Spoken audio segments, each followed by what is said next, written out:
はい、今回購入した U2DW で発生している製品の音の不具合について動画を撮っていきたいと思います。音っていうのは具体的には、マウスを振ってで、振ってで空中に浮かせてでホームポジションに戻すような操作をする時があると思うんですけども、振って、空中に上げてここの地面に下ろす時ですね、この時に今回は U2DW でちょっと変な音が鳴っているということになります。まず私の、所有しているものですけども、右から順番に、ゾイの S2DW と、こっちが真ん中が ZA の 13DW で、今回ちょっと問題になっているのが、U2DW になります。まずは正常な方からといったことで、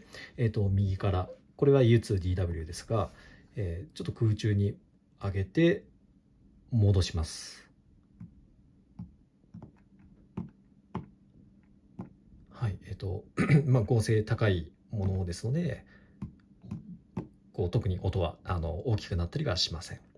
で、続いて ZA13 ですね。はい、これも、はい、全く問題がなく、どこか音が鳴ったりもしません。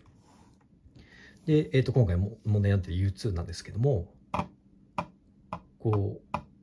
ちょっと何かが弾かれてるような、こういう音が鳴るんですね。もう全く同じ力加減で、やっても正常の方は何も音がないです。はい。で S も全く問題ないんですけども、U2 だけ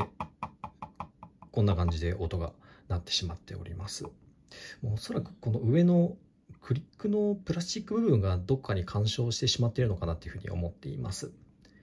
はい。で、一応使用しているマウスパッドが、アーチザンのハヤテオツ V2 になります。はい、動画以上です。